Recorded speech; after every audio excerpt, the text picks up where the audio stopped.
जय राधा माधव कुंज बिहारी गोपी जन वल्लभ गिरिवरधारी।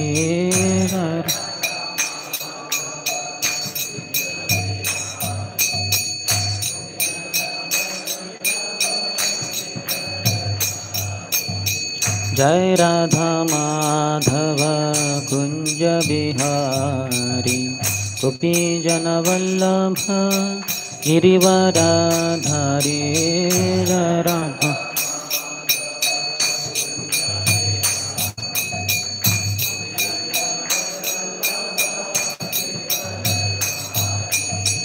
यशोदा नंदन ब्रज जन रंजन। यशोदा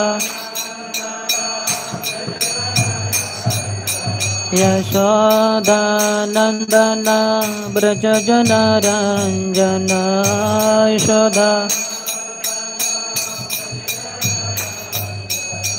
यमुना तीरा वनचारी। यमुना तीरा यमुना तीरा वनचारी। यमुना तीरा। जय राधा माधव कुंज बिहारी गोपी जन वल्लभ गिरिवरधारी। जय राधा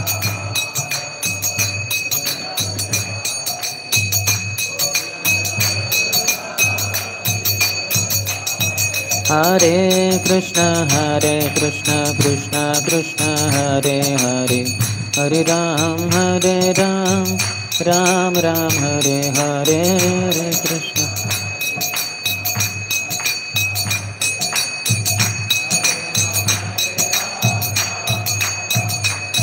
हरे कृष्ण हरे कृष्ण कृष्ण कृष्ण हरे हरे हरे राम राम राम हरे हरे।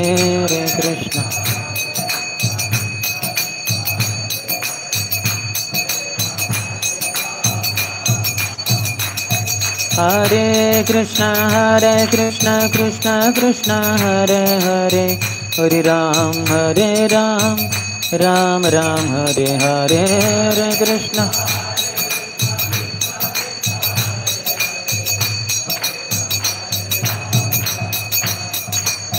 हरे कृष्ण हरे कृष्ण कृष्ण कृष्ण हरे हरे हरे राम राम राम हरे हरे।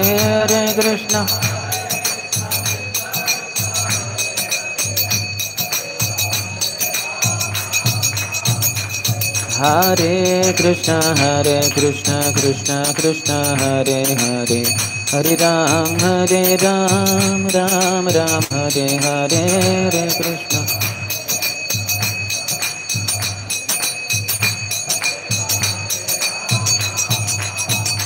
हरे कृष्ण हरे कृष्ण कृष्ण कृष्ण हरे हरे हरे राम राम राम हरे हरे।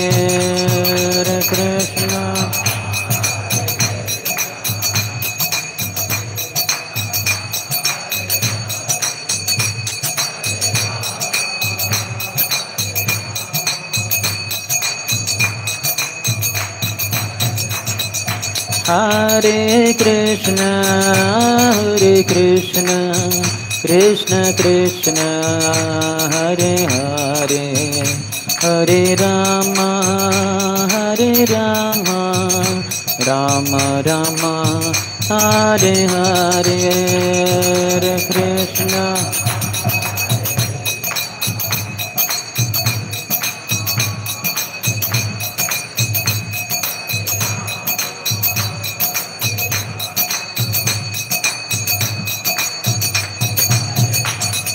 जय गौरानिताय गौरानिताय जय गौरानिताय।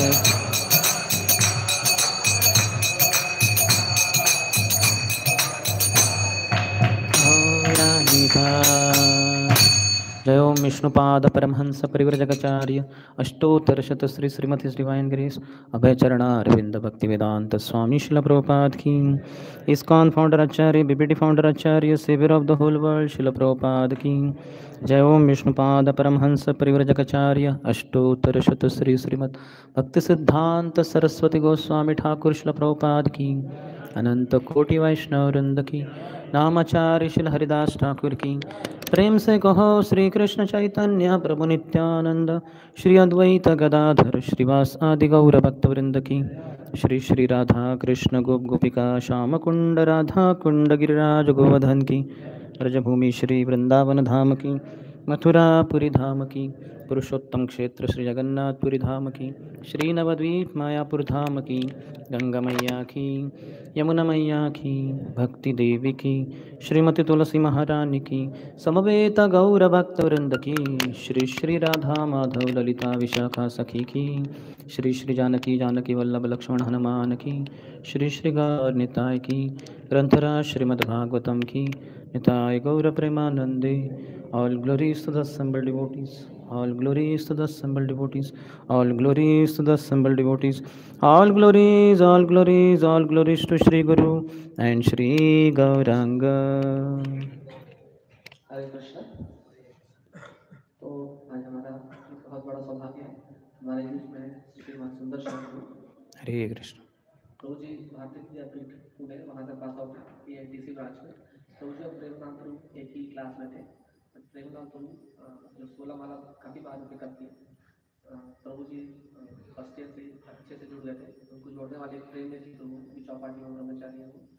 और जब से प्रभु जुड़े तब से काफ़ी अच्छी तरह से कृष्ण कॉन्शियसनेस को पिकअप किया। कॉलेज में जब वो स्टूडेंट थे तो उनका दीक्षा हो गया था। और जैसे अपना फाइनल एग्ज़ाम दिया उसके बाद शाम को आकर के आश्रम ज्वाइन कर लिया। तो बिल्कुल भी ले लेगा और प्रभु जी काफ़ी समय से अलग अलग जगहों पर घूम पर प्रचार करते हैं। तो बहुत सारे लोगों को कॉम्पिटिशन भक्तों को इंस्पायर करते हैं। जब हम वारंगल में थे तो प्रभु जी रेगुलर वारंगल आते थे। हमारे शिक्षक के लोग थे वारंगल में। तो जो हमारे काउंसलर भी थे वहाँ पर वारंगल में हमारे पूरे बैच को उन्होंने ट्रेन किया है पर्सनली और घूम किया है। प्रभु जी जाने जाते हैं वहाँ पर बहुत सारे लोग सुंदर श्याम प्रभु के बारे में कहते हैं कि ऑलमोस्ट सन्यासी हैं। उनमें जब हम स्टूडेंट थे तो उस समय 2 लोग को सन्यासी कहा जाता था, राधे श्याम प्रभु उसके बाद सुंदर श्याम प्रभु वहाँ पर होने। और इतने वरिष्ठ वैष्णव होने के बाद भी प्रभु जी काफ़ी ज़्यादा फ्रेंडली और काफ़ी ज़्यादा सहज भाव से लोगों के साथ मिलते जुलते रहते हैं। और अब अभी भी बहुत सिंपल लाइफस्टाइल और बहुत सिंपल डिमेनर जो है उसके कारण काफ़ी और इतने वरिष्ठ पोजीशन होने के बाद भी इतना सिंपलिसिटी के कारण तो बहुत ही समाकर्षक हो जाते हैं बहुत ज़्यादा। प्रभु जी अपने अनकॉम्प्रोमाइजिंग प्रिंसिपल्स और साथ ही साथ बहुत ही कंपैशनेट आउटलुक के कारण जाने जाते हैं। प्रभु जी यहाँ पर IIT खड़गपुर जब हम जाते हैं सबसे पहले IIT खड़गपुर में उन्होंने प्रचार चालू किया। उसके बाद IIT वारंगल में कुछ समय के लिए प्रभु जी IIF पुणे के कोऑर्डिनेटर भी थे, सेंट्रल कोऑर्डिनेटर, वॉइस कोऑर्डिनेटर। इस तरह से उन्होंने बहुत सारे पदों पर रह करके वहाँ पर सेवा किया है और अभी अलग अलग जगह जा करके इस तरह से लोगों को प्रचार प्रसार करते हैं। तो हम उनके आभारी हैं कि प्रभु जी यहाँ पर आके उन्होंने हमको संग दिया और उम्मीद करते हैं कि बार बार इस बार बहुत लंबे समय के बाद प्रभु जी आए तो उम्मीद करते हैं कि इतना लंबा गैप नहीं होगा प्रभु जी के अगले विजिट में इस विजिट में। तो आइए हम सब स्वागत करते हैं प्रभु जी को 3 बार हरि बोल बोलकर। हरे कृष्ण। धन्यवाद। ओम नमो भगवते वासुदेवाय।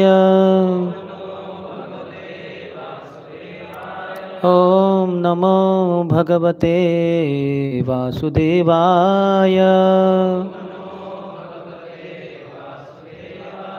ओम नमो भगवते वासुदेवाय।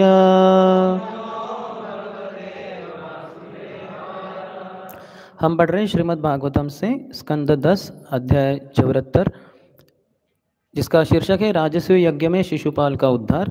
श्लोक संख्या 7 से 9। कृपया दोहराइए। द्वैपायनो भरद्वाजः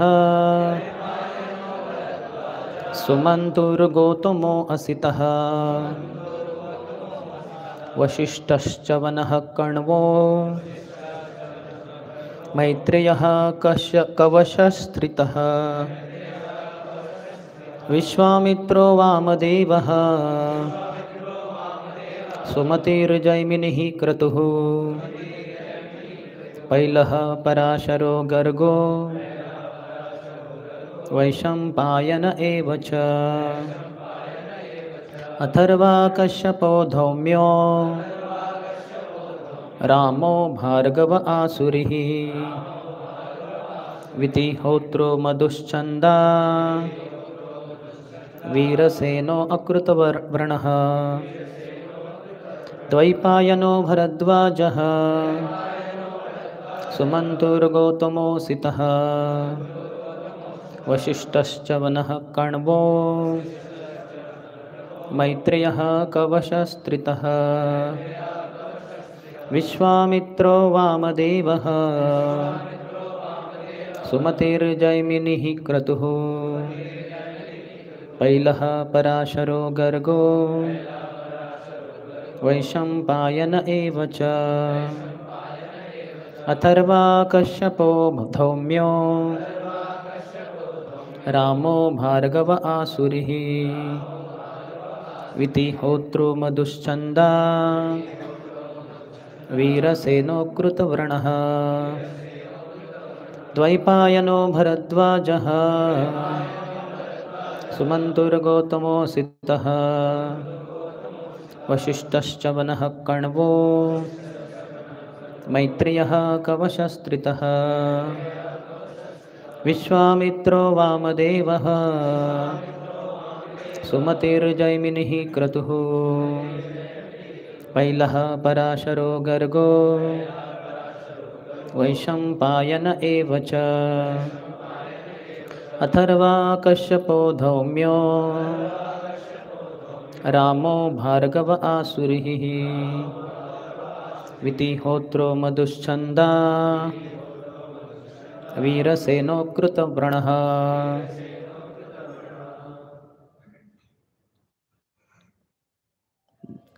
Go ahead. अच्छा द्वैपायनो भरद्वाज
माताएं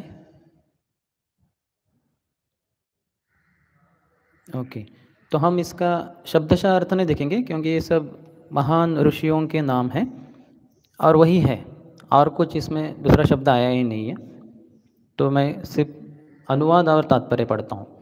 अर्थात ये बहुत विशेष है, हर कोई जिनके बारे में, हर किसी के बारे में प्रथम स्कंद में काफ़ी विस्तार से प्रभुपाद बताते हैं। ये बहुत ही पूरे संसार के उत्थान के लिए कार्यरत रहते हैं हमेशा। तो हम अनुवाद देखेंगे। उन्होंने कृष्ण द्वैपायन, भरद्वाज, सुमंता गौतम तथा असित के साथ ही वशिष्ठ, च्यवन, कण्व, मैत्रेय, कवश तथा त्रित को चुना। उन्होंने विश्वामित्र, वामदेव, सुमति, जैमिनी, क्रतु, पैल तथा पराशर एवं गर्ग, वैशंपायन, अथर्व, कश्यप, धौम्य, भृगुवंशी परशुराम, आसुरी, वितिहोत्र, मधुश्चंदा, वीरसेन तथा अकृतवर्ण को भी चुना। तात्पर्य: राजा युधिष्ठिर ने इन उच्च ब्राह्मणों को पुरोहितों, सलाहकारों इत्यादि विविध पदों पर कार्य करने के लिए आमंत्रित किया। उमज्ञानतिमिरन्धस्य ज्ञानञ्जनशलाकया चक्षुरुन्मीलितं येन तस्मै श्रीगुरवे नमः। श्रीचैतन्यमनोभीष्टं स्थापितं येन भूतले स्वयं रूपः कदा मह्यं ददाति स्वपदान्तिकं। वन्देऽहं श्रीगुरोः श्रीयुतपदकमलं श्रीगुरून् वैष्णवांश्च श्रीरूपं साग्रजातं सहगणा रघुनाथान्वितं तं सजीवं साद्वैतं सावधूतं परिजनसहितं कृष्णचैतन्यदेवं श्रीराधा कृष्णपादान् सहगणा ललिता श्रीविशाखान्वितांश्च। नमः ॐ विष्णुपादाय कृष्णप्रेष्ठाय भूतले श्रीमते भक्तिवेदांत स्वामिन् इति नामिने। नमस्ते सारस्वते देवे गौरवाणी प्रचारिणे निर्विशेष शून्यवादी पाश्चात्यदेशतारिणे। नमो महावदान्याय कृष्णप्रेमप्रदायते कृष्णाय कृष्णचैतन्य नाम्ने गौरत्विषे नमः। हे कृष्णा करुणा सिंधु दीनबंधो जगत्पते गोपेश गोपिकाकांत राधाकांत नमोस्तुते। तप्त कांचन गौरांगी राधे वृंदावनेश्वरी वृषभानुसुते देवी प्रणमामि हरिप्रिये। वाञ्छाकल्पतरुभ्यश्च कृपा सिन्धुभ्य एव च पतितानां पावनेभ्यो वैष्णवेभ्यो नमो नमः। जय श्री कृष्ण चैतन्य प्रभु नित्यानंद श्री अद्वैत गदाधर श्रीवास आदि गौरभक्तवृंद। हरे कृष्णा कृष्णा कृष्णा हरे हरे, हरे राम राम राम हरे हरे।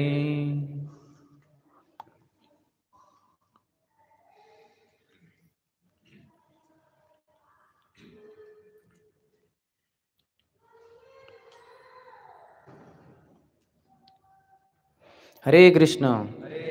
तो आज सुबह की श्रीमद् भागवतम कक्षा में सभी भक्तों का हार्दिक स्वागत। यहाँ जो चर्चा हो रही है दशम स्कंद के अंतर्गत, जिसका शीर्षक है यह अध्याय का राजसूय यज्ञ में शिशुपाल का उद्धार। तो इसमें बहुत सारी चीज़ें हैं, लेकिन ये जो शुरुआत हुई है अध्याय की, इसमें हम देख रहे हैं एकमात्र उद्देश्य राजा परीक्षित का, राजा युधिष्ठिर का था कि भगवान का गुणगान हो। इसी एकमात्र उद्देश्य से ये राजसूय यज्ञ किया जा रहा है, न अपने प्रेस्टीज, अपनी प्रतिष्ठा को दूसरों को दिखाने के लिए। सामान्यतः ये यज्ञ जो है ये राजा ही कर सकते हैं, जैसे बाकी ब्राह्मण भी कुछ यज्ञ करते हैं, लेकिन राजाओं के द्वारा राजस्व यज्ञ करना बहुत ही मुश्किल होता है। इसके लिए बहुत सारी धन संपत्ति की ज़रूरत होती है, जिसके लिए युधिष्ठिर महाराज ने अपने भाइयों को चारों दिशा में भेजा था। और जो अर्जुन थे उन्होंने उत्तर दिशा में बहुत सारा धन एकत्रित करके लाया था, इसलिए इनका नाम एक धनंजय भी हो गया था। तो और बहुत प्रचुर मात्रा में दान करना होता है। ये सब गहने, ये सब जो सोना वगैरह था, ये सब दान भी दिया गया था। तो बहुत मुश्किल है ये, सामान्यतः कोई करेगा नहीं इसको, और जमता नहीं व्यक्ति को, राजाओं को भी।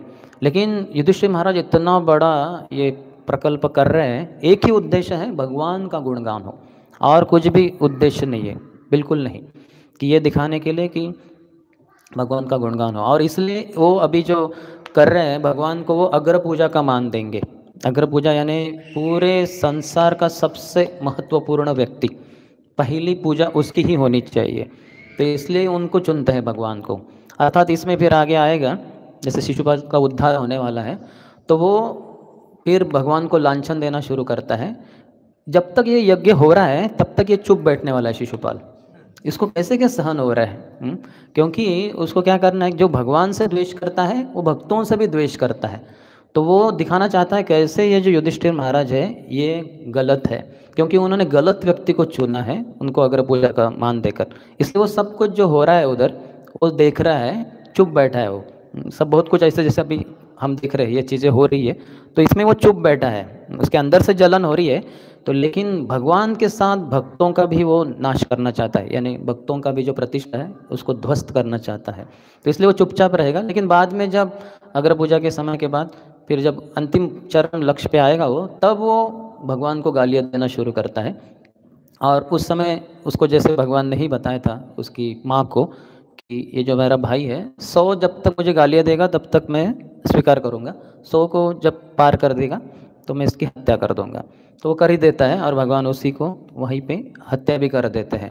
तो भगवान बचाते हैं भक्तों को हमेशा। तो यहाँ जो वर्णन आ रहा है युधिष्ठिर महाराज ने क्या क्या किया, ये जो महान ऋषिगण है, जैसे तात्पर्य में बताया गया है, राजा युधिष्ठिर ने इन उच्च ब्राह्मणों को पुरोहितों, सलाहकारों इत्यादि विविध पदों पर कार्य करने के लिए आमंत्रित किया। तो एक ही लाइन है, इसके ऊपर ही क्या चर्चा कर सकते हैं। एक चर्चा हो सकती है कि ये सब ऋषि मुनियों का जो तात्पर्य जो अनुवाद में नाम आए हैं श्लोक उनके ऊपर ही है, तो हर किसी के बारे में कुछ बोला जा सकता है। जैसे मैंने कहा प्रथम स्कंद में है वो, तो लेकिन मैंने सोचा जो तात्पर्य में लिखा है उसके आशय के अनुसार थोड़ा सा मैंने देखा कि विश्व चक्रवर्ती ठाकुर पाद ने क्या लिखा है, उनका कुछ इसके ऊपर टिका नहीं है। फिर जीव गोस्वामी, उनका भी कुछ भी टिका नहीं है। अन्य आचार्यों का होगा ज़रूर। अर्थात ये तो प्रभुपाद तो 13वें अध्याय के बाद भगवत धाम चले गए 14 नवंबर 1977 में।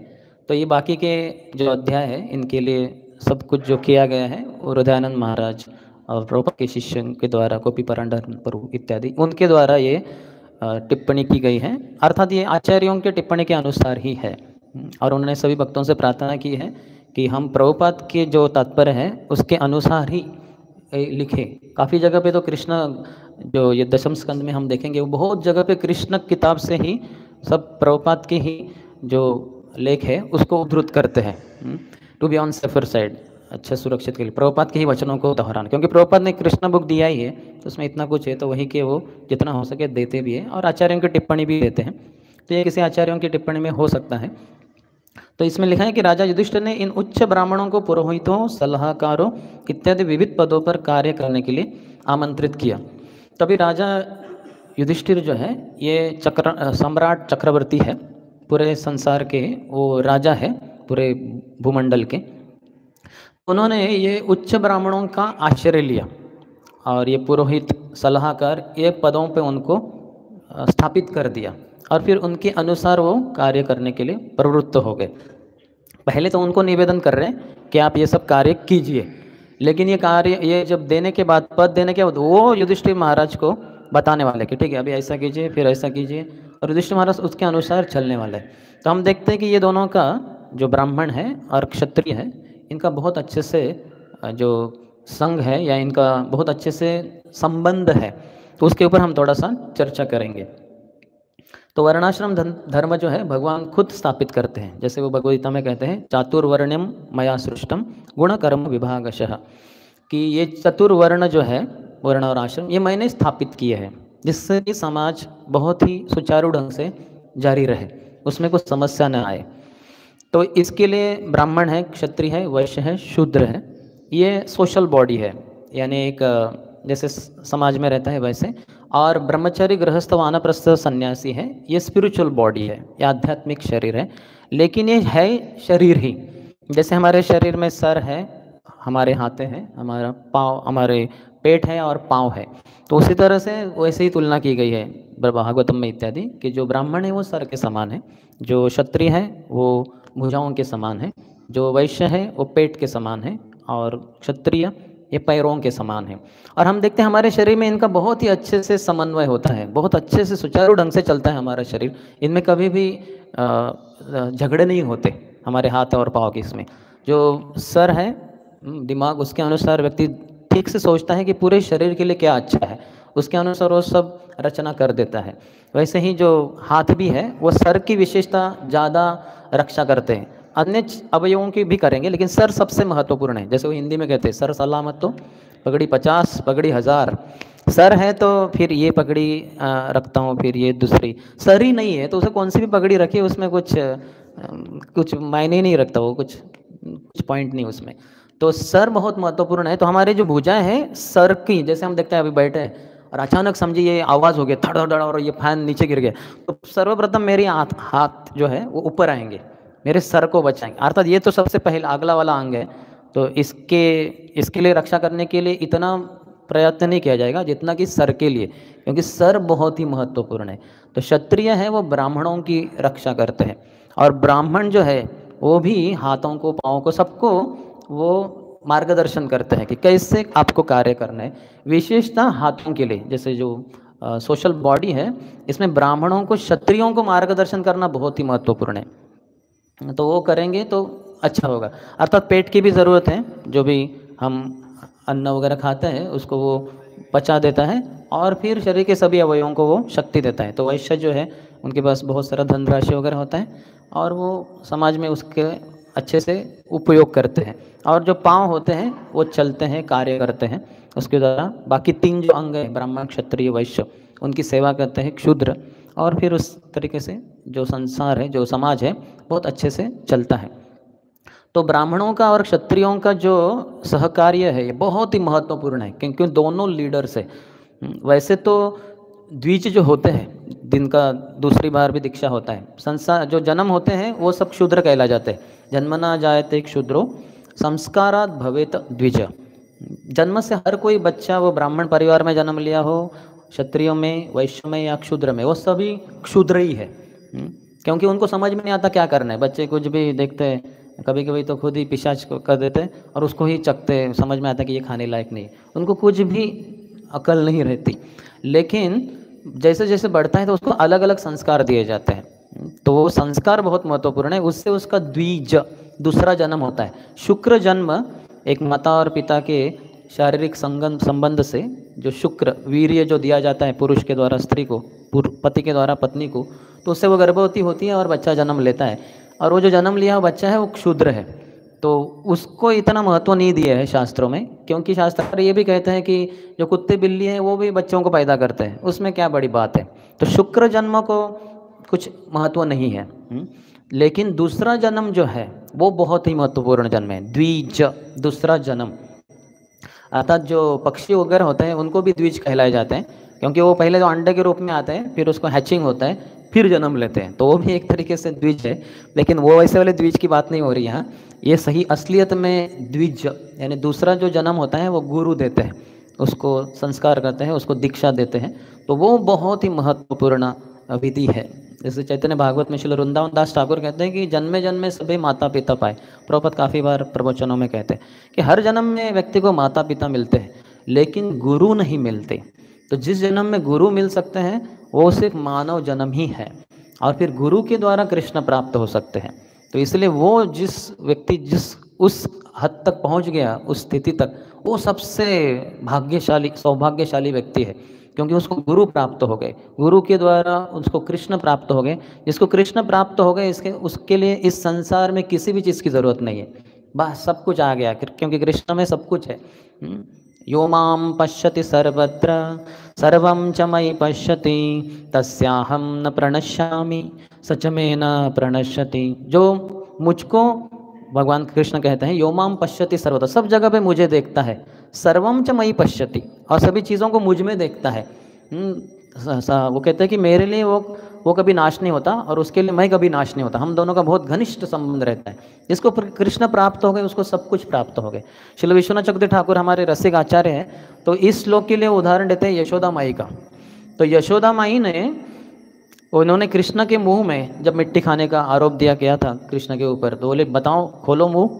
और जब कृष्ण ने अपना मुंह खोला तो उन्होंने जब ताक के देखा उसमें जाके, तो देखा, क्या देखा, पूरे ब्रह्मांड को देखा, सभी नदियाँ, पर्वत, पंछी, सब कुछ कृष्ण के मुंह में देखा। यहाँ तक कि उस संसार में उन्होंने वृंदावन को भी देखा, वृंदावन में यशोदा माई कृष्ण के मुंह में ताक रही है, वो भी देखा उन्होंने। तो सभी चीज़ों को कृष्ण में देखा और सभी चीज़ों में कृष्ण को देखा। तो इसलिए यशोदा माई के लिए ये श्लोक पूरी तरह से लागू होता है, ऐसे हमारे रसिक आचार्य विश्वनाथ चक्रवर्ती ठाकुर कहते हैं। तो जिसको कृष्ण प्राप्त हो गया उसको सब कुछ प्राप्त हो गया। तो कृष्ण प्राप्ति के लिए ये गुरु की प्राप्ति बहुत महत्वपूर्ण है। तो गुरु भी अर्थात हमें कहेंगे कि हम जो संसार में चल रहे हैं तो हमें ये दोनों को विशेषता, जो 3 वर्ग है ब्राह्मण क्षत्रिय और वैश्य, इनको दूसरा जन्म प्राप्त होता है गुरु के द्वारा और फिर वो द्विज कहलाए जाते हैं। लेकिन इन तीनों में भी सबसे महत्वपूर्ण ब्राह्मण और क्षत्रिय है, क्योंकि ये दोनों लीडर्स हैं संसार को अच्छे तरह से सुचारू ढंग से जारी रखने के लिए या बनाने के लिए, फिर जारी रखने के लिए इन दोनों का बहुत ही महत्वपूर्ण कार्य होता है। तो उसमें ब्राह्मणों के बहुत सारे जो गुण हैं वो भगवद गीता में भगवान 18वें अध्याय में कहते हैं, शम दम तपशौचम क्षांतिरार्जवम एवच ज्ञानम विज्ञानम आस्तिक्यम ब्रह्म कर्म स्वभावचम। तो स्वभाव से ही ये जो जन्म, ये जो ब्राह्मण क्षत्रिय वैश्य शूद्र है, ये जन्म से नहीं होते। भगवान ने कहा है गुण कर्म विभागशः, गुणों के अनुसार और कर्मों के अनुसार। ऐसा नहीं कि मेरा जन्म ब्राह्मण परिवार में हुआ तो मैं ब्राह्मण हूँ, नहीं, वो नहीं है। तो वैसे नहीं है वो। जैसे हमने कहा कि वो सब बच्चे क्षुद्र ही हैं, बाद में उसके ऊपर कैसे संस्कार किए गए हैं उसके ऊपर वो आधारित रहेगा कि वो कौन से सही में ब्राह्मण है कि क्षत्रिय है कि वैश्य है कि शूद्र है। तो गुण कर्म विभागशः, जिसमें वो गुण है ब्राह्मण के और कर्म है, यानी उसका सूक्ष्म शरीर और उसका स्थूल शरीर ब्राह्मण के अनुसार कार्य कर रहा है, तो वो ब्राह्मण है। न कि स्थूल शरीर जन्म लिया ब्राह्मण परिवार में तो फिर मैं ब्राह्मण बन गया, नहीं, कदापि नहीं, क्योंकि उसका सूक्ष्म शरीर ब्राह्मण का है ही नहीं। सूक्ष्म शरीर में वो बहुत ही अलग ढंग से सोच रहा है, क्षत्रिय के समान सोच रहा है शायद, या वैश्य के समान या शूद्र के समान। तो दोनों जब है तभी वो ब्राह्मण कहलाया जाता है। तो आत्मा इसके भी परे है, इसलिए वर्णाश्रम के भी परे जाना होगा, लेकिन वर्णाश्रम का आश्रय लेना होगा, क्योंकि न तो हम स्थूल शरीर हैं न तो हम सूक्ष्म शरीर है। ये जो ब्राह्मण क्षत्रिय है ये सब स्थूल शरीर और सूक्ष्म शरीर के अनुसार है, लेकिन आत्मा जो है ये दोनों के परे है। तो इसलिए भगवान की प्राप्ति के लिए ये दोनों के भी परे जाना होगा, लेकिन वो जाने के लिए आश्रय लेना होगा ये वर्णाश्रम का। वर्णाश्रम वो धर्म है, तो धर्म ध्रुव धातु से आता है। तो ध्रुव धातु जैसे धरणी भी है, तो धरणी हमें आधार देती है। इसलिए जो भूकंप होता है धरणी ही हिल जाती है तो हम सब हिल जाते हैं, सब स्ट्रक्चर्स जो होते गिर जाते हैं, व्यक्तियों की मृत्यु वगैरह हो जाती है, क्योंकि जो स्टेबल थी और जो हमें ये दे रही थी वही हिलने लग गई। तो धर्म हमें ये स्टेबिलिटी देता है। तो इसलिए ये वर्णाश्रम धर्म है, उसमें स्थित होके जब व्यक्ति कार्य करेगा आध्यात्मिक उन्नति के लिए तब वो भगवान की प्राप्ति कर सकता है। क्योंकि सूक्ष्म शरीर और स्थूल शरीर हम ये दोनों भी नहीं है, लेकिन इन दोनों के साथ बहुत गहरी पहचान करते हैं और उसमें स्थित है आत्मा। तो इसलिए उसकी जो चीज़ें होती है स्थूल शरीर में और सूक्ष्म शरीर में, वो आत्मा उसमें बैठा है, तो इसलिए वो भी उसके कारण वो थोड़ा सा विचलित हो सकता है। तो जैसे कि जो उदाहरण दिया है रथ का, तो रथ में जो घोड़े हैं वो सब इंद्रियों के समान है, हाथ, कान, नाक, आँखें इत्यादि ज्ञानेंद्रिय। तो ये घोड़े अगर बहुत गलत तरीके से दौड़ रहे हैं तो जो पूरा रथ हिल जाएगा, और जो सवार हुआ है पैसेंजर प्रवासी, तो उसको बहुत तकलीफ होगी। वो प्रवासी यानी आत्मा के समान है। तो इसलिए बहुत महत्वपूर्ण है कि ये जो शारीरिक और यानी जो स्थूल शरीर और सूक्ष्म शरीर, इसके लिए एक धर्म हो, और वो वर्णाश्रम धर्म भगवान दिए हैं। और जैसे बताया उन्होंने गुण और कर्म के अनुसार है। कर्म सिर्फ क्षत्रिय के हो सकते हैं, लेकिन गुण उसके अनुसार नहीं है, तो वो क्षत्रिय नहीं कहला जाएगा। फिर उसके अनुसार प्रभुपाद शास्त्रों में बताया गया है कि वो द्विज बंधु होगा, वो ब्रह्म बंधु होगा, क्षात्र बंधु होगा। द्विज बंधु यानी वो जो ब्राह्मण इसमें आए, वैसे ये द्विज बंधु शब्द है ये तीनों के लिए लागू होता है। तो उसमें ब्रह्म बंधु शब्द आएगा। ब्राह्मण परिवार में तो जन्म लिया है, लेकिन उसके जो कर्म है या गुण है वो ब्राह्मण के अनुसार नहीं है, वो नीचे के स्तर पे है। तो इसलिए अभी क्या कहे उसको, ब्राह्मण परिवार में जन्म लिया है तो लेकिन नहीं है गुण, तो इसलिए ब्रह्म बंधु कहलाया जाएगा। और क्षत्रिय परिवार में जन्म लिया है लेकिन क्षत्रिय के अनुसार उसमें शूरता वीरता नहीं है, तो फिर वो क्षात्र बंधु कहलाया जाएगा। शत्रुओं का जो क्षत्रिय है उनका बंधु है, उनका परिवार वाला है, लेकिन खुद क्षत्रिय नहीं है, उसमें वो ताकत नहीं है। जैसे उदाहरण के लिए जो उत्तरा का भाई था उत्तर, द्रुपद नहीं, विराट राज देश के जो राजा थे उनके जो पुत्र थे। तो जब कौरवों ने हमला कर दिया इस राज के ऊपर, विराट देश के ऊपर, क्योंकि उनको पता चला कि यहाँ पांडव है वगैरह, और बहुत सारे गैयों को वो चुरा के लेके जा रहे थे। तो विराट देश के राजा ने ये जब हमला हुआ तो ये जो उत्तर था बहुत सारे लड़कियों के और स्त्रियों के बीच में था। वो कह रहा था कि अगर मुझे कोई उत्तम सारथी मिल जाए तो मैं तो ये कौरवों के ऊपर हमला करके उनको रण से पराभूत कर दूंगा। तो मुझे बस एक सारथी नहीं है ना, तो क्या करूँ, नहीं तो फिर मैं सबको दिखा देता था। तो तुरंत वहाँ जो बृहन्नल्ला थी या था जो अर्जुन पुरुष जो एक स्त्री के रूप में बृहन्नल्ला के रूप में थे, जो उत्तरा के विराट राजा की पुत्री के डांस टीचर थे, उनको सिखा रहे थे नृत्य कैसे करना है। तो उन्होंने कहा कि मैं सारथी हूँ, मैं आपके लिए सारथी बनने के लिए तैयार हूँ।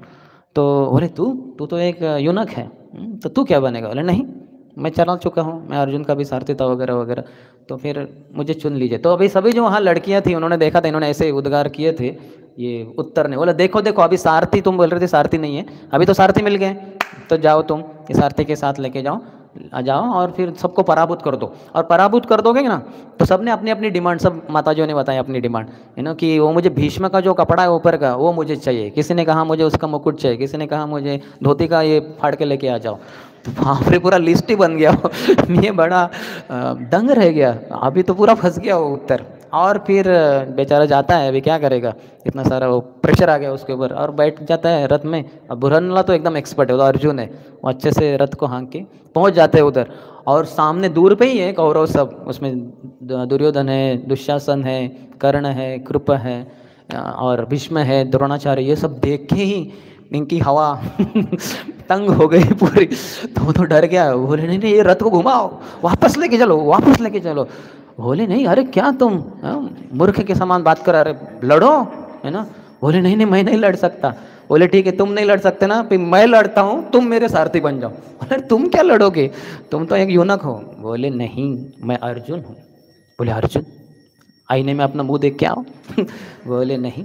तो बोले ठीक है अर्जुन हो तो अर्जुन के 10 नाम बताओ। तो तुरंत अर्जुन ही हो तो उसको पता है अपने नाम, तो तुरंत उसने बोल दिया पार्थ, कौन्तेय, फाल्गुन, सव्यसाची वगैरह सब फट फट फट 10 बता दे। तो दंग रह गया, अरे ये तो सब जानता है नाम। बोले देखो हमारी ये जो शमी वृक्ष है इसके ऊपर हम पांडवों के सभी अस्त्र सब हमने छुपा के रखे, तुम चढ़ जाओ उसके ऊपर। तो वो पेड़ के ऊपर चढ़ गया वो, और उधर से कौरव सब देख रहे थे ये क्या चल रहा है ये दोनों के बीच में, जो आया है रथी महारथी वो उतर के पेड़ के ऊपर चढ़ गया। ठीक है, लेकिन युद्ध शुरू नहीं हुआ इसलिए देख रहे हो। तो ये चढ़ गया ऊपर, औले बोले उसका जो हॉलो है, यानी क्या कहते हैं उसका जो अंदर होल रहता है ना, तो उसमें से वो जो गट्ठा दिख रहा है सब वो निकालो बंडल। तो वो उठाते समय इसकी तो जान ही चली गई, इतना भारी। बोले बहुत भारी है। बोले हाँ ये हमारे पांडवों के सब अस्त्र शस्त्र हैं। तो बोले ठीक है उसमें से मेरा गांडीव धनुष निकालो, उसमें मेरा तरकस निकालो, मेरे बाण निकालो, सब वो सब निकाल दिया। अर्जुन ने उसको बृहन्नल्ला के रूप में ये किए, बोले नीचे उतर जाओ अभी सारथी बनो। और अर्जुन ने उस बाण ये धनुष को अपना प्रत्यंचा चढ़ा दी और उसको खींच के, बाण तो लगा ही नहीं, खींच के जो आवाज़ निकाला वो आवाज़ से ही सब कौरव डर गए। हाँ उनके जैसे शैटर्ड हो गए सब हृदय। बोले ये हो ना हो तो अर्जुन का ही है। हाँ नहीं कोई और ऐसा आवाज़ हो ही नहीं सकता, पूरे संसार में ऐसा धनुष का आवाज़ किसी का नहीं हो सकता, तो अर्जुन का ही होता है वो। तो फिर बहुत घमासान युद्ध हुआ। तो बोले कि हमने इनको डिटेक्ट कर लिया, ये तो इनका 1 साल का अज्ञातवास था। तो लेकिन भीष्म ने कहा नहीं घड़ी देखो 1 साल हो गया है तो कुछ नहीं कर सकते। और फिर अर्जुन ने पराभूत कर दिया सबको, एक अकेले अर्जुन ने सबको परास्त कर दिया। भीष्म, द्रोण, कृपा, दुर्योधन, दुशासन, और किसी की जरूरत ही नहीं पड़ी। और आता उनकी बड़ी सेना थी, एकमात्र अर्जुन, 5 पांडव भी नहीं है, अकेला अर्जुन ने सबको पराभूत। तो ये क्षत्रिय होता है। तो ब्राह्मण जो होते हैं उनके जो सब जो कार्य हैं वो सूक्ष्म शरीर और स्थूल शरीर, उसके अनुसार भगवद्गीता में बताया है कि शमः यानी मन के ऊपर संयम। तो मन के ऊपर संयम होना चाहिए। हमारा मन बहुत विचलित रहता है, आज के संसार में हम देखते हैं मन लोगों के इतने विचलित होने के कारण शरीर भी बहुत घूमते रहते हैं, स्थूल शरीर, क्योंकि मन बहुत भटकता है। तो लोगों को जैसे अभी टूरिज्म एक बहुत बड़ा बिजनेस है, कितना पैसा कमा सकते हैं आप, लखपति करोड़पति अरबपति बन सकते हैं एक मात्र एक व्यवसाय करके, क्योंकि लोग इतने पागल होते हैं, इधर चलो लखनऊ चलो अयोध्या चलो, कुछ बोलेंगे होली धाम चलो, थोड़ा पद यात्रा ये थोड़ा तीर्थ यात्रा करना है, लेकिन घूमने के अंदर बहुत इच्छा है लोगों की। तो ये जो है मन के ऊपर संयम, क्षमः, दमः, इंद्रियों का दमन, सभी जो इंद्रियां हैं उनका राजा तो मन है। जिसने अपने मन को अपने वशीभूत कर लिया उसके लिए बाकी सब इंद्रियां स्वाभाविक रूप से संयमित हो जाती है। क्षमा, दमः, तपः, बहुत तपस्या कर सकते हैं ब्राह्मण लोग, उनको खाना पीना वगैरह वो सब दूर रख सकते हैं, क्योंकि मन बहुत एकाग्र है।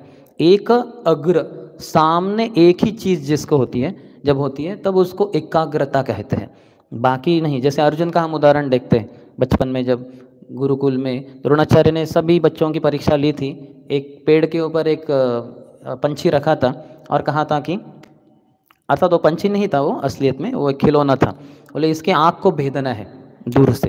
तो सबको एक एक बार करके आए, वो युधिष्ठिर आए, उन्होंने धनुष के ऊपर बाण चढ़ा के खींचा पीछे, बोले युधिष्ठिर रुको, क्या देख रहे हो? बोले मैं वो पंछी को देख रहा हूँ, वो पेड़ को देख रहा हूँ, पत्तों को देख रहा हूँ, आसमान को देख रहा हूँ। बोले रख दो धनुष को बाजू में। बोले ठीक है। तो फिर दुर्योधन तुम आओ, तो दुर्योधन ने बाण को खींचा, रुको क्या देख रहे हो? मैं सब कुछ देख रहा हूँ, मैं आपको देख रहा हूँ, आसमान को देख रहा हूँ, पांडवों को भी देख रहा हूँ, अर्जुन को देख रहा हूँ, भीम को देख रहा हूँ।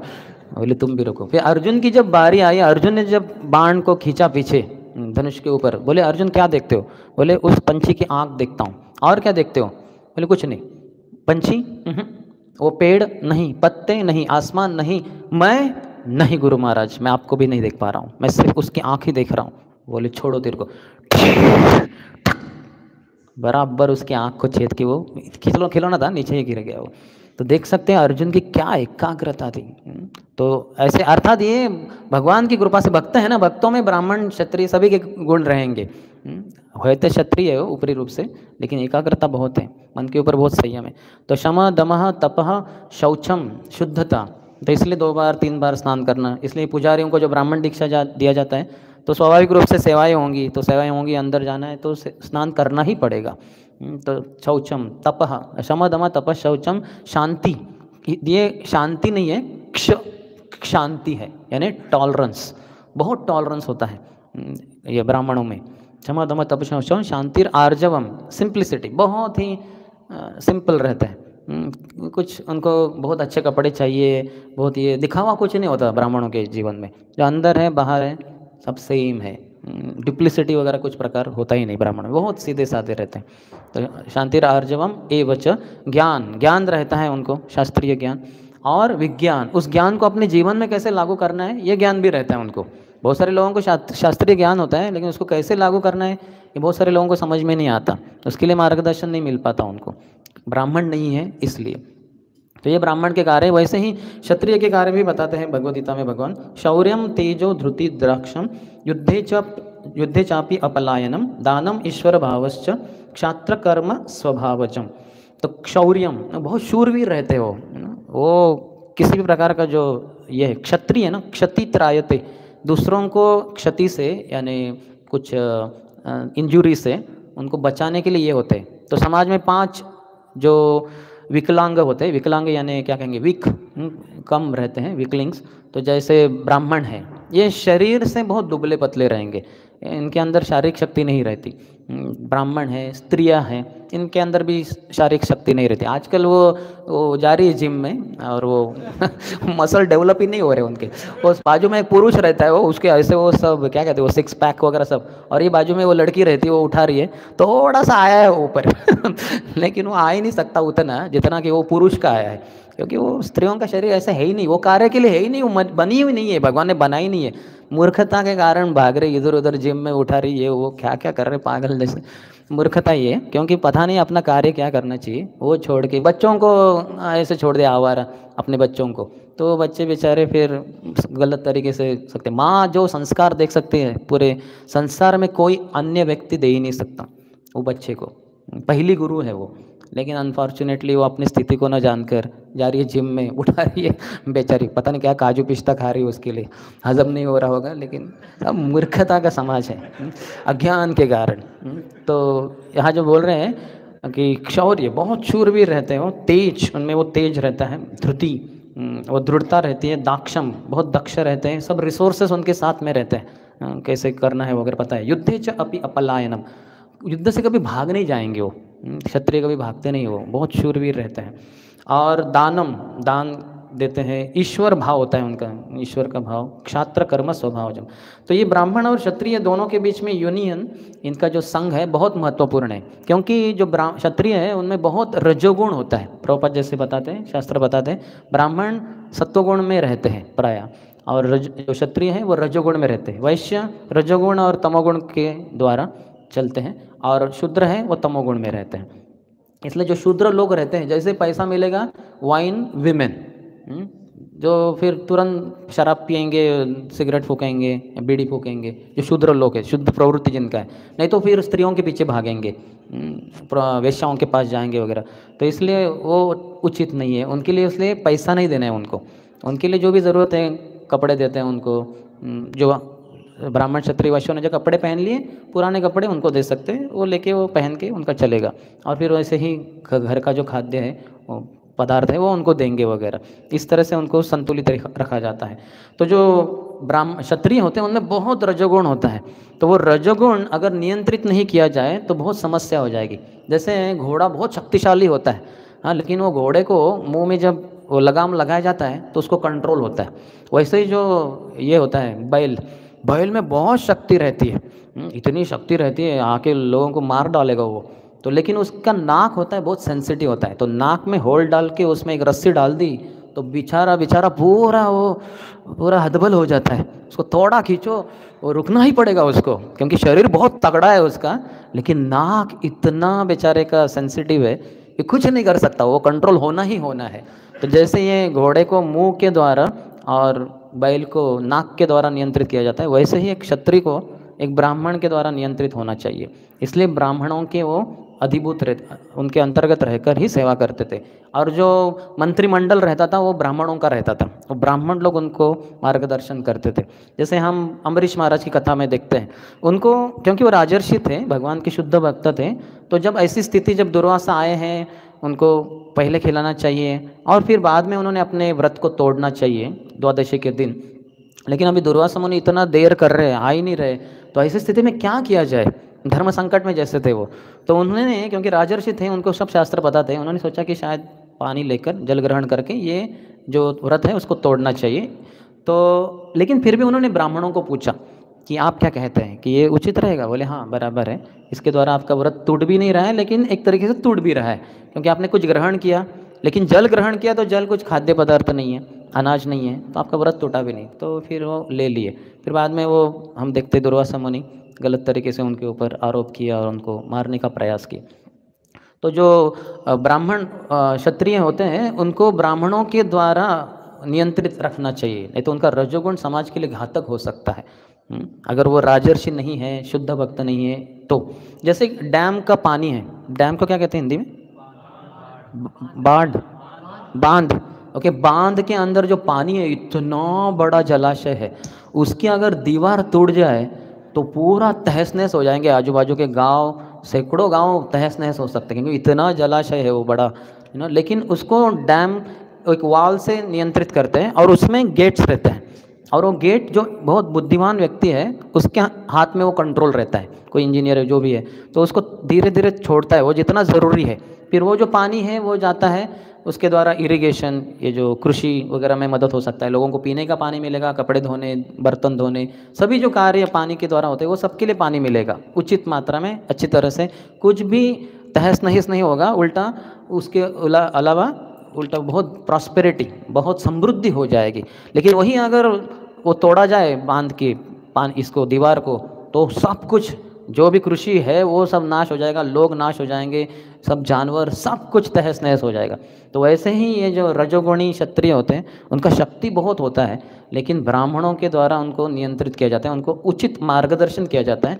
और कैसे भला ये इतना शक्तिशाली व्यक्ति ब्राह्मणों के अंतर्गत रहेगा? क्योंकि ब्राह्मणों के अंदर तनिक भी स्वार्थ भाव नहीं रहता, वो कुछ भी नहीं चाहते ब्राह्मण, ये क्षत्रियों से कुछ भी नहीं।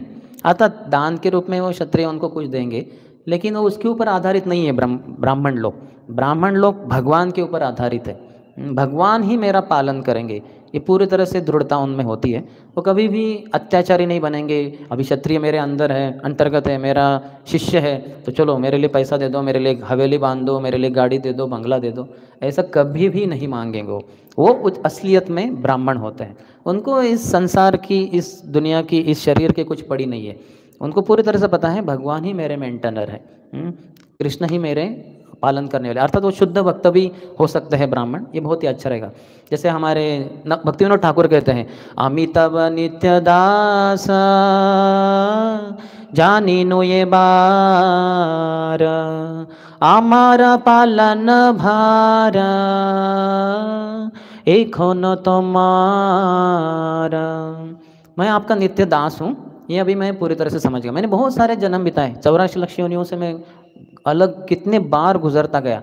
अभी इस मानव शरीर में भक्तों के, गुरु के आश्रय से मुझे अभी ये समझ में आ चुका है कि मैं आपका नित्य दास हूँ, और जहाँ तक मेरे पालन भार वो ये खानो तुम्हार, ये आपके हाथ में सुपुर्द कर रहा हूँ।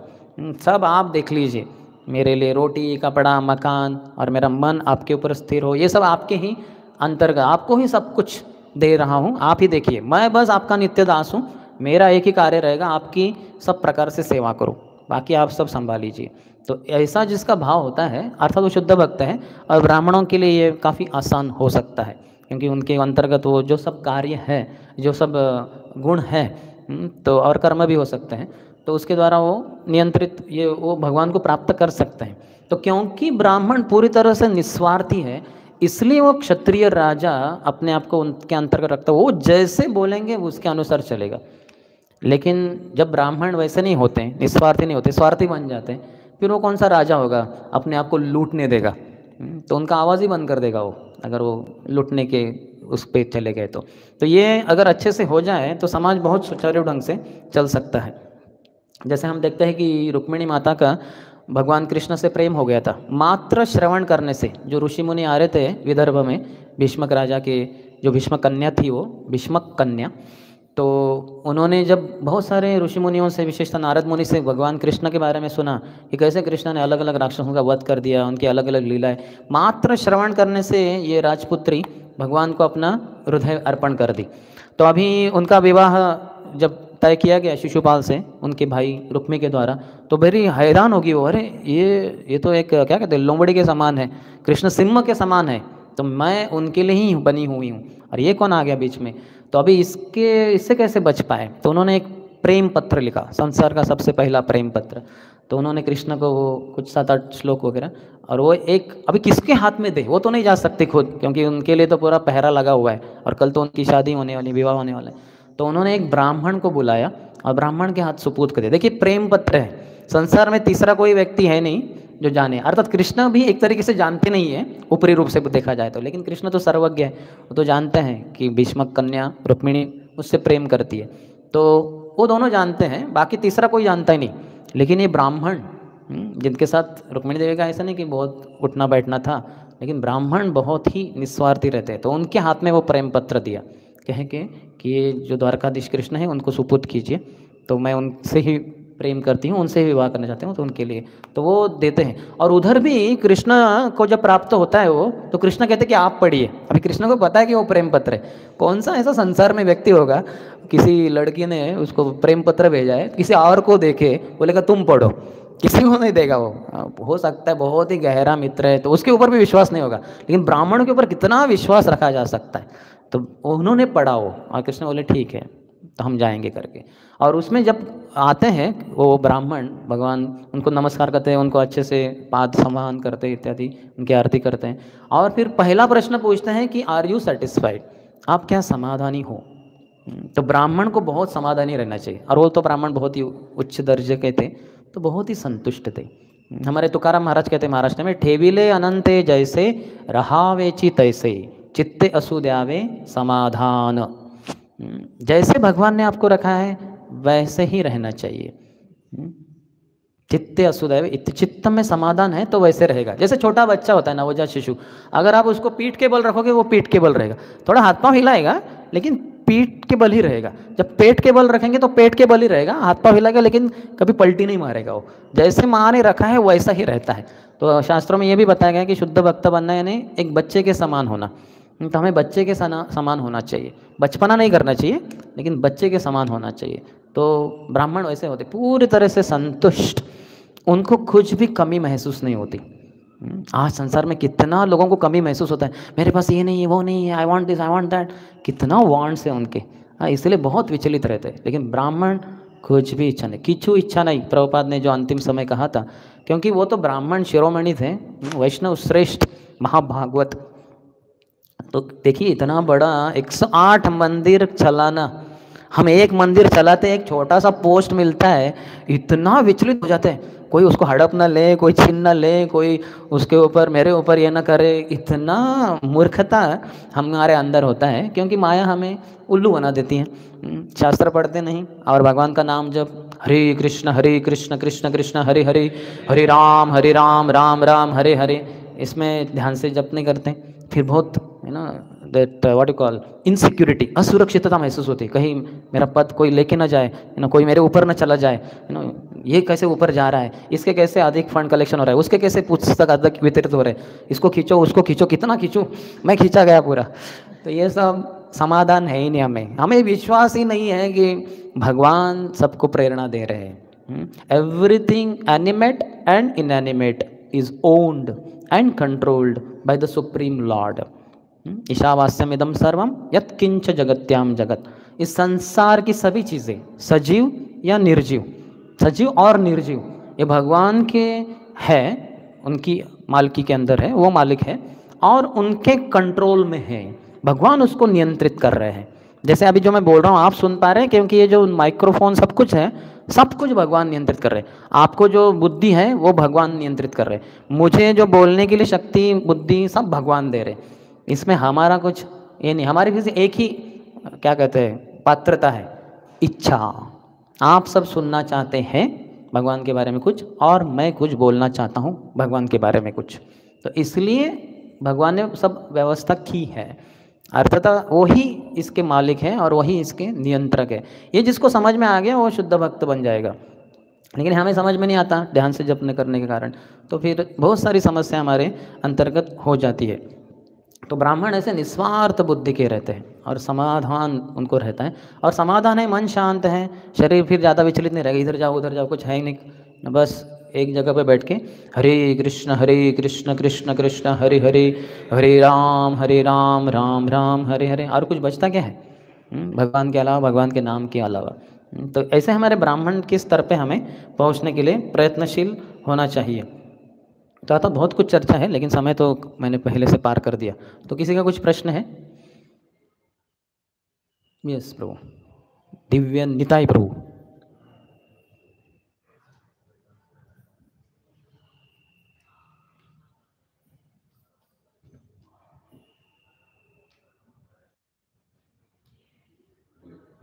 हरे कृष्ण।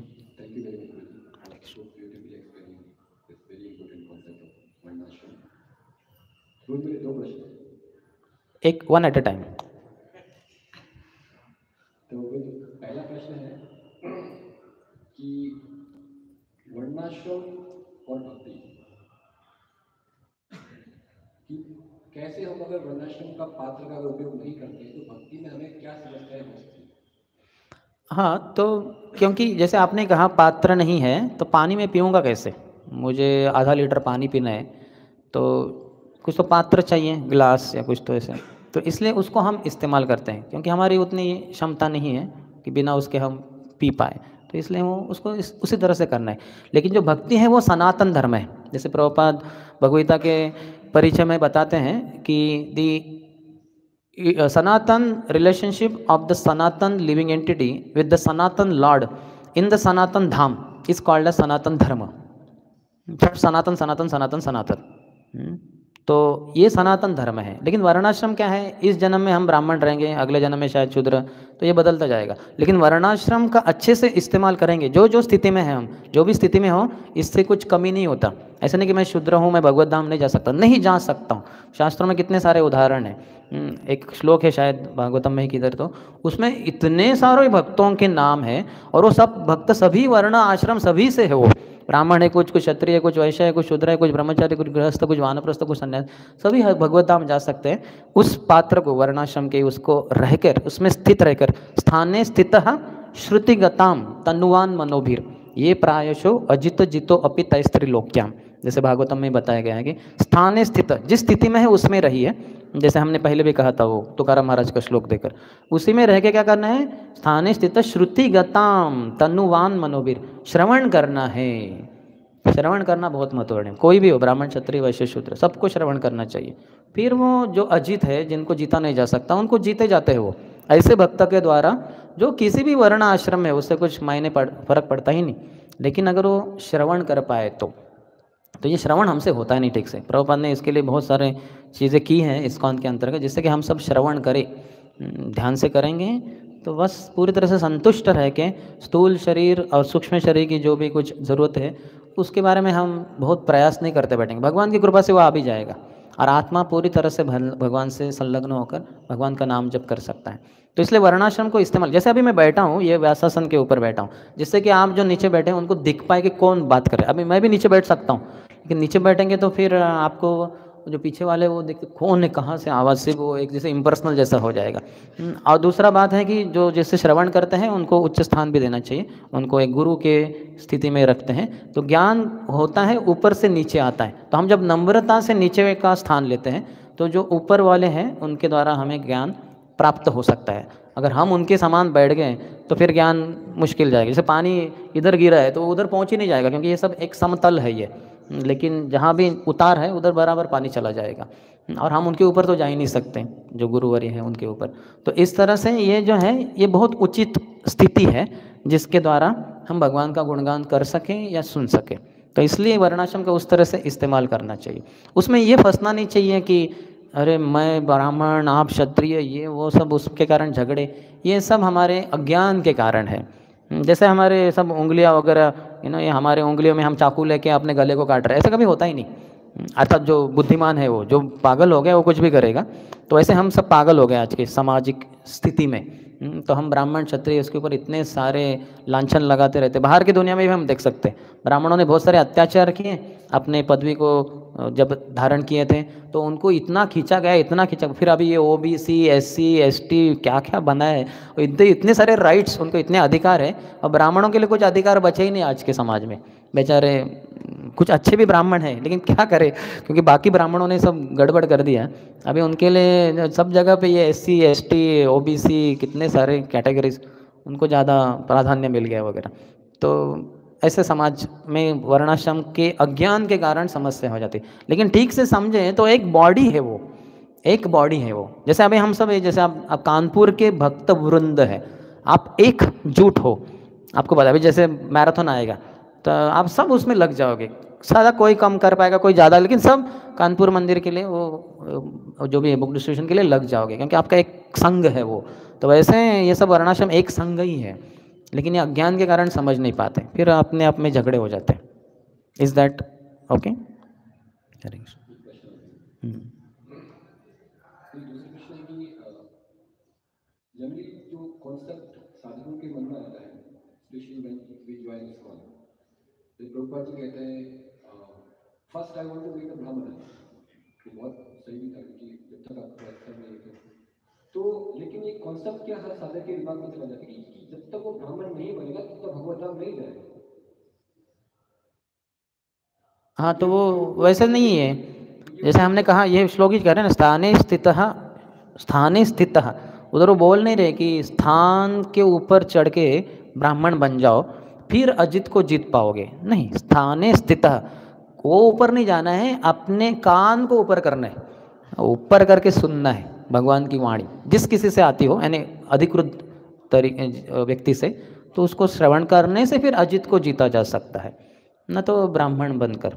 अतः तो इस्कॉन में ऊपरी रूप से भी ब्राह्मण दीक्षा दिया जाएगा, जो क्योंकि विग्रहों की सेवा के लिए वगैरह ज़रूरत है तो दिया जाएगा, लेकिन ऐसा वो ज़रूरी नहीं है कि it's not absolute need for going back home back to God. क्योंकि मुझे साधक के रूप में हम देखते हैं, जैसे अभी आप सटल बॉडी और स्थूल शरीर के बारे में बात करें, क्योंकि that is completely different for every different साधक, और उसकी अकॉर्डिंग में प्रॉपर एंगेजमेंट नहीं मिला, देन दे मतलब उनका एक साइड एक प्रकार का रिस्पॉन्स नहीं आता है। ठीक है, लेकिन सबसे ऊपर है गुरु, है गुरु की आदेश, गुरु के आदेश। तो अगर गुरु ने आदेश दिया है तो हमारा जो दैवी वर्णाश्रम हम कहते हैं, जैसे सुबह के समय में हो सकता है मंगल आरती में भगवान की आरती करूँ अंदर जाके, पुजारी यानी ब्राह्मण की सेवा। बाद में दिन में थोड़ा सा मैनेजमेंट कर लूँ इस्कॉन मंदिर में, जो भी कुछ मैनेजर के रूप में वगैरह। फिर हो सकता है कि थोड़ा सा फंड कलेक्शन के लिए चला जाऊँ, यानी मैं वैश्य भी बन गया। और फिर शाम को आके झाड़ू पोछा मार दूँ, मैं शूद्र भी हो गया। एक ही दिन में मैं ब्राह्मण क्षत्रिय वैश्य शूद्र चारों के कार्य कर दिए मैंने, क्योंकि गुरु के आदेश है कि भगवान की भक्ति प्रचार प्रसार में जो भी ज़रूरत है वो करो आप। तो फिर हम कर देंगे चारों के चारों। वो इससे हम सोचते नहीं बैठेंगे नहीं मैं मैनेजर हूँ, मैं कुछ नहीं करूँगा, सबको आदेश ही दूंगा, वैसे नहीं। दैवी वर्णाश्रम है वो। तो इसी में कि कभी क्षणिक जो सेवाएं रहती हैं उस समय के लिए तो आप आसानी से सब कर लेते हैं, और longer run when you have more independence ultimately then you will be doing service according to your settle body. No, you have to transcend it. That's why I introduced that subject matter, गुरु आदेश। गुरु से आसक्त जब होती हैं, जैसे वैधि साधन भक्ति और रागानुग साधन भक्ति में फर्क अंतर क्या है। वैधि में हमें वो विधि विधान अच्छे नहीं लगता, सुबह सुबह उठो 4 बजे, स्नान करो ठंडे पानी से, फिर वो धोती कुर्ता पहनो, तिलक पहनो, भगवान के सामने आके, वो हमें सब ये चीज़ें अच्छी नहीं लगती शुरुआत में। लेकिन गुरु का आदेश है, गुरु से प्रेम है, उनको प्रसन्न करना है, इसलिए हम ओके ठीक है चलो मैं 4 बजे उठ जाऊंगा, ठीक है स्नान कर लेता हूँ, ठीक है थोड़ा गर्म पानी मिले तो अच्छा है, लेकिन स्नान करने की इच्छा है मेरी, मैं आ जाऊंगा उधर। तो गुरु से आसक्त होने के कारण ये विधि विधान करते हैं, तो फिर वो विधि विधानों के प्रति स्वाभाविक रुचि प्रेम उत्पन्न हो जाता है। फिर वो ऐसा नहीं कि अभी करना है, वो 4 बजे के पहले आप अपने आप उठ जाओगे, इतना भगवान से प्रेम हो जाएगा। तो वैसे ही है। तो हमारे लिए ये सब महत्वपूर्ण नहीं है बाहरी चीज़ें, वो इससे जस्ट स्ट्रक्चर जिसको हम इस्तेमाल करते हैं, हम इसके परे हैं। तो आत्मा के स्तर पे आने के लिए प्रयत्नशील होना चाहिए। जब गुरु जी की जो इंस्ट्रक्शन देते हैं, मतलब generally it is like according to what scripture से, they engages their disciples according actually what is given shastra. अभी देखिए जैसे इस्कॉन जैसे संस्था में हम देखते हैं कि जैसे सेवाएं दी जाती हैं, तो कौन कौन सी सेवा अच्छे से कर पाता है और ज़्यादा दूसरों को तकलीफ भी नहीं, सब प्रसन्न है उससे, तो वो उनको दी जाती है। भक्ति भगवान का गुणगान ये सर्वप्रथम रख के उसके अनुसार सेवाएं दी जाती है। हम वो सब इतना देखते नहीं बैठते हैं कौन ब्राह्मण है कौन क्षत्रिय वैश्य शूद्र, वो नहीं सब देखते।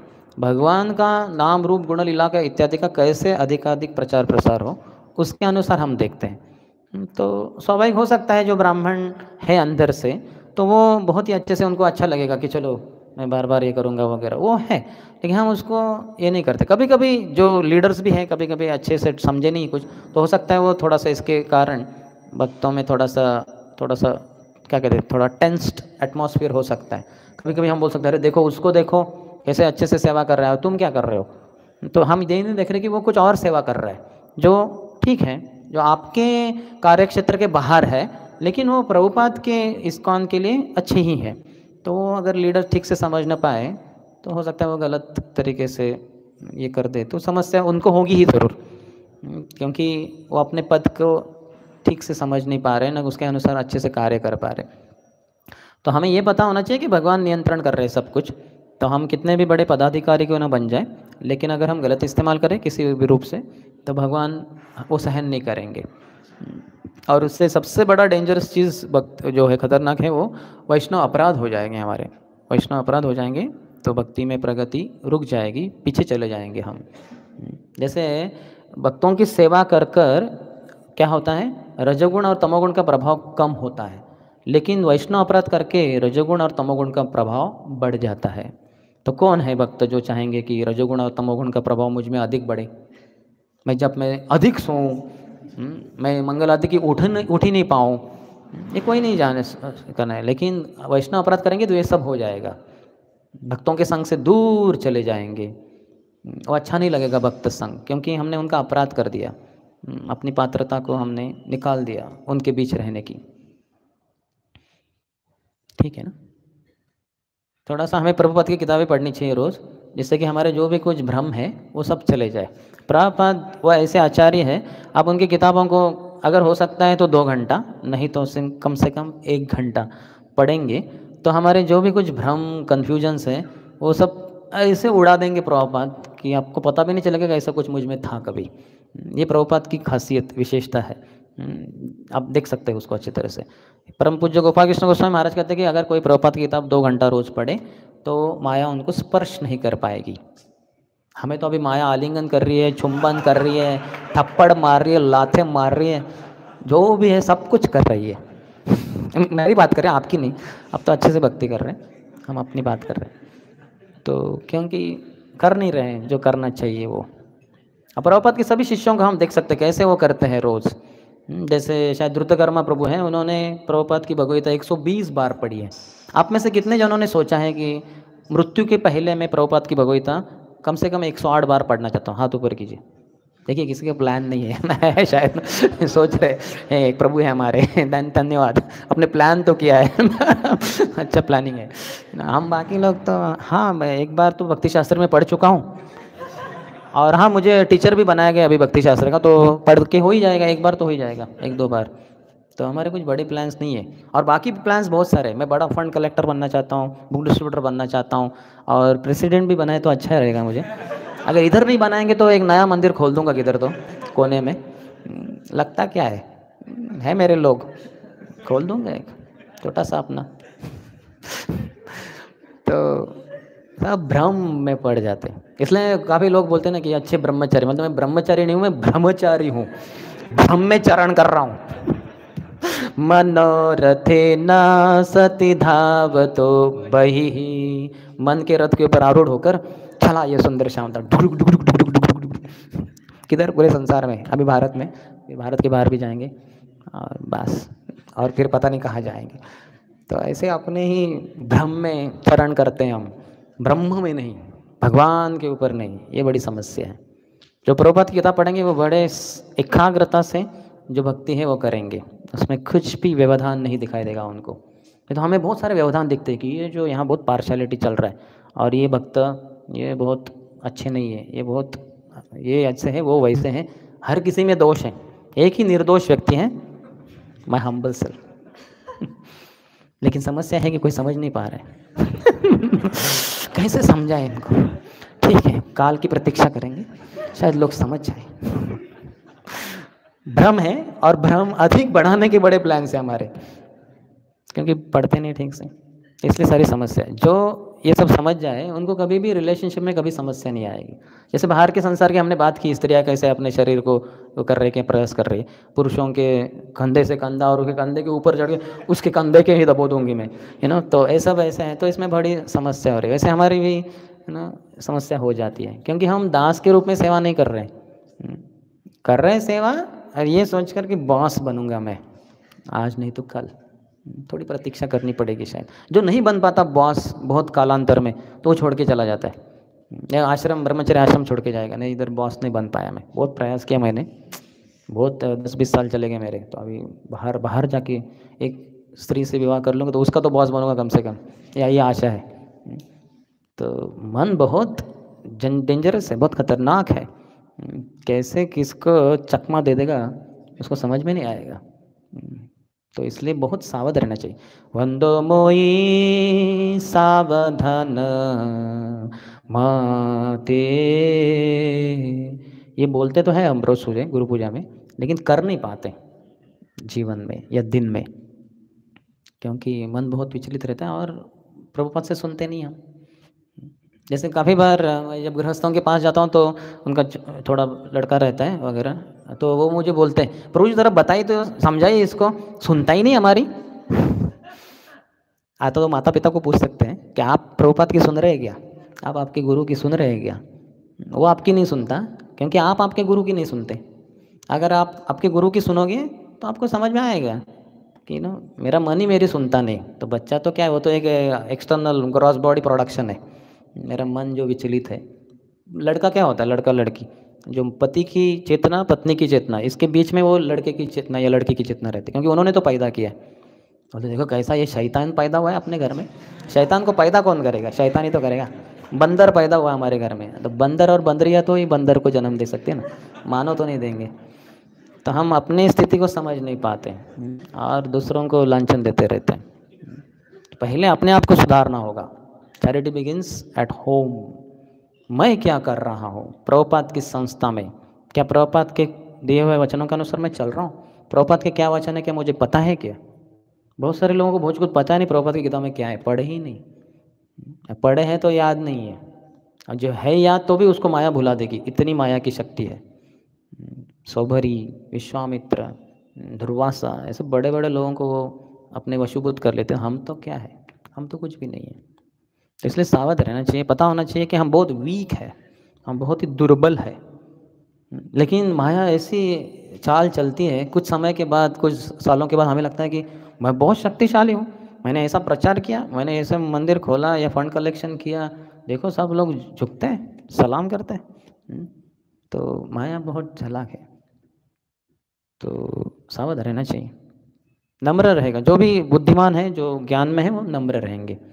जो अज्ञान में है ऊपरी रूप से नम्रता दिखा सकते हैं, लेकिन अंदर से नहीं है, अंदर से बड़ा अहंकार चढ़ जाता है। अहंकार विमूढ़ आत्मा, मूर्ख बन जाएगा।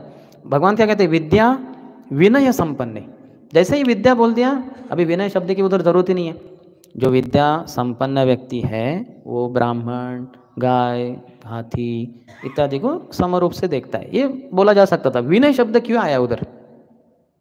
क्योंकि वो विद्या का स्वरूप, विद्या का वो प्रतीक है, विद्या का एक लक्षण है, सबसे प्रधान लक्षण है विद्या विनय संपन्ने। तो वो विनय आता नहीं हमसे, अंदर से नम्रता। ऊपर से तो हरे कृष्णा प्रभु हरे कृष्णा। जैसे हम शुरुआत के दिनों में कितने भक्तों को दंडवत करते हैं, बाद में जैसे प्रगति करते हैं, अभी काउंट करते हैं कितने जनों ने दंडवत किया मुझे, महीने कितने जनों को दंडवत किए वो काउंट नहीं करेंगे। तो माया बड़ी चालाक है, बहुत बुद्धिमान है, और हम सोचते हैं कि माया मेरी वशुभूत है, वो हमारी कभी वशुभूत होगी ही नहीं। जैसे वो भवसागर में कोई, जैसे वो पिक्चर है उसमें जो गिर गया और डूब रहा है, तो वो कभी भी तैर के जा नहीं सकता उस सागर को, लेकिन भगवान आएंगे गरुड़ जी के ऊपर सवार होकर और उसको खींच लेंगे। वो भवसागर चलता रहेगा, उसको कोई क्रॉस नहीं कर पाएगा, लेकिन जो शुद्ध भक्त हैं उसको भगवान भवसागर से उठा के भगवत धाम लेके जाते हैं। माया को कोई वशीभूत कर पाया नहीं है, कर पा नहीं रहा है, और कर भी नहीं पाएगा, लेकिन भगवान के आश्रय लेके भगवान उसका उद्धार कर देंगे। तो ये हमें अच्छी तरह से पता होना चाहिए। इसलिए तो बहुत जन्म लग सकते हैं वैष्णव अपराध के कारण, अहंकार के कारण। जो नम्र है कभी अपराध नहीं करेंगे, सबके दास के रूप में ही सेवा करने। ये भक्त ब्रह्मचारी है तो इनको कैसे मैं सेवा करूँ, ये गृहस्थ हैं तो इनको कैसे मैं सेवा करूँ, हर स्थिति में उनका सेवा की हूँ, कोई भी सामने आए मेरे, मैं तो सबका सेवा की हूँ। वो अभी हमारे क्या होता है, ये सामने आए क्या ब्रह्मचर्य तो चलो थोड़ा अच्छा है, गृहस्थ है क्या, फिर ऐसे सब हम भेदभाव करेंगे, क्योंकि हम सेवक के रूप में नहीं है, बॉस बनना चाहते हैं, तो इसका सेवा करके अच्छा रहेगा, इसका सेवा करके क्या मिलने वाला है, ये सब कैलकुलेशन रहेंगे तो बड़ी समस्या हो जाएगी। लेकिन सेवक के रूप में अपने आप को देख पाएंगे तो सामने कोई भी आए कुछ भी व्यवधान नहीं देख पाएंगे, कुछ भी समस्या नहीं दिखेगी। क्योंकि हमें बहुत समस्या हो जाती है सामने कौन खड़ा है उसके ऊपर देखकर, हमारे रिलेशनशिप्स कुछ अच्छे नहीं हैं, क्योंकि भगवान के साथ रिलेशनशिप ठीक नहीं है। जब ठीक से नहीं करते, ध्यान से सुनते नहीं, तो बड़ी समस्या हो जाती है। भगवान को डाइवोर्स दे दिया, तो इधर संसार में आके पति ने पत्नी को डाइवोर्स दिया तो क्या बड़ी बात है, क्योंकि उधर इतने बड़े व्यक्ति को डाइवोर्स दिया तो इधर हम सब डाइवोर्सिस है, ब्रह्मचारीज भी गृहस्थ भी, कोई भी हो। इसलिए तो इस संसार में आए, ये भौतिक शरीर धारण किए, तो पता होना चाहिए डाइवोर्स हमारा हो चुके ऑलरेडी, अब ये फिर से विवाह करना है, कैसे करेंगे, उसी व्यक्ति से करना है जिसको डाइवोर्स दिया है। ऐसे कौन से संसार में केसेस है, डाइवोर्स देने के बाद व्यक्ति ने फिर से उसी के व्यक्ति के साथ विवाह किया, चलो कुछ सालों के बाद, चलो 10 साल के बाद, 20 साल के बाद, बोलेंगे नहीं उसको मैं जान से मार डालूंगा, जन्म जन्म मार डालूंगा, इतना वो अहंकार और इतना ये सब। तो हमें वो करना है, जिसको डाइवोर्स दिया है उससे फिर से क्या बोली, जो भी मैरिज बोली है, रीमैरिज बोली है, उन्हीं से करना है विवाह, और उनसे प्रेम करना है, और पूरी तरह से जैसे चेस्ट पतिव्रता स्त्री बनना है हम सबको। कितना मुश्किल है, इतना बड़ा यू टर्न नामुमकिन जैसे, तो लेकिन संभव है भगवान गुरु और कृष्ण की कृपा, कृष्ण और भक्तों की कृपा से। ठीक है, anyway we went to deep in that. ये वर्णाश्रम का बहुत सेंसिटिव इशू, वर्णाश्रम का समस्या नहीं है, हमारे मिथ्या अहंकार का समस्या है। तो मिथ्या अहंकार छूट जाए तो फिर ये वर्ण आश्रम कोई भी सामने आए, पुरुष आए, स्त्री आए, ब्राह्मण आए, क्षत्रिय आए, ब्रह्मचारी आए, गृहस्थ आए, कुछ भी अंतर नहीं पड़ता। क्योंकि हम समझ पाए हम दासी हैं, और वो जो बॉस है हमारे सामने खड़े, वो इस तरह से सेवा चाहते हैं, तो मैं आपकी उस तरह से सेवा करूँगा, क्योंकि मैं तो दासी हूँ। ये ना समझे तो फिर बड़ी समस्या हो जाएगी हमारे संबंधों में। और कोई प्रश्न?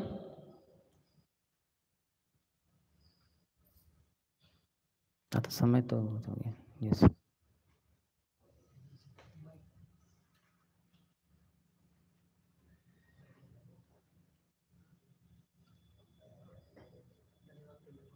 हरे कृष्ण। हरे कृष्ण, हरे कृष्ण। ये जो आपने उदाहरण दिया है बैल का और घोड़े का, कि उनका एक वीक पॉइंट होता है जिसकी वजह से पूरे इतने बलशाली नियंत्रित हो जाते हैं। को नियंत्रण किया जा सकता है। तो एक चीज़ बहुत अच्छे से आपने बताया कि ब्राह्मण निस्वार्थ होते हैं, इसलिए जो क्षत्रिय हैं वो उनको फॉलो करते हैं। तो जो जो ब्राह्मण है वो जब कुटिल हो जाते हैं तो क्षत्रिय फॉलो नहीं करते। तो उसी तरह क्षत्रिय में ऐसा क्या क्वालिटी है जो कि ब्राह्मण, जैसे जैसे बैल में कमजोरी है कि उसके नाक में उसको कंट्रोल करते हैं, तो ऐसे क्या गुण है क्षत्रिय में कि जो ब्राह्मण को हमेशा उनको अच्छा रहने का इंस्पिरेशन मिलता है और अच्छे से गाइड करता है। तो क्षत्रिय का एक कौन सा क्वालिटी हो सकता है? क्षत्रिय का क्या गुण या अवगुण? गुण कि जिससे वो ब्राह्मण भी इंस्पायर रहे कि वो भी प्योर रहे और उसको गाइड करे। क्योंकि वो समाज में ब्राह्मणों की ये चिंता रहती है ना कि समाज सुचारू ढंग से चले, और चलाने वाला तो यही है ना क्षत्रिय। ब्राह्मण तो कभी नहीं लेंगे अपने हाथ में। बहुत ही अगर विकट स्थिति है तो उसमें, जैसे हम वेन के केस में देखते हैं, है ना, वो ब्राह्मणों को वो करना पड़ा, हुंकार के द्वारा उसको राजा को मारना पड़ा, क्योंकि वो बहुत ही क्रूर राजा था। वो बचपन से क्रूर था, और बाद में जब जब आ गया पद के ऊपर तो और भी उसने अत्याचार किए, और भगवान का नामो निशान मिटाना चाहता था। वो खुद ही भगवान के रूप में कार्य करना चाहता था, तो इसलिए वो वहाँ करना पड़ा उनको। नहीं तो अन्यथा सभी जो कार्य हैं वो ब्राह्मण क्षत्रियों के द्वारा ही कराएंगे। तो इसलिए उनको मार्गदर्शन देना ये ब्राह्मणों का स्वाभाविक रूप से धर्म बनता है। वो लीडर है ना क्षत्रिय, अर्थात बाकी लोग लीडर्स भी हैं। तो इसलिए जो ब्राह्मण होते हैं वो घर घर जाके भी प्रचार प्रसार करते हैं, पुरुष, स्त्री, माता पिता सबको बताते हैं अपने कार्य कैसे करने चाहिए। लेकिन सबसे बड़ा महत्वपूर्ण व्यक्ति वो राजा है, क्योंकि वो राज्य चलाता है, तो उसको मार्गदर्शन करना ये ब्राह्मण का बड़ा कर्तव्य होता है। ऐसा नहीं कि वो उसके ऊपर आधारित है, लेकिन वो भगवान के प्रति जो मेरी सेवा है ये इस रूप से वो ये करते हैं, प्रकट करते हैं। और कोई? ठीक, फिर यहीं पे विराम देते हैं। ग्रंथराज श्रीमद् भागवतम की जय, शिल प्रभुपाद की जय, समवेत गौर भक्त वृंद की, हिताय गौर प्रेमानंदी।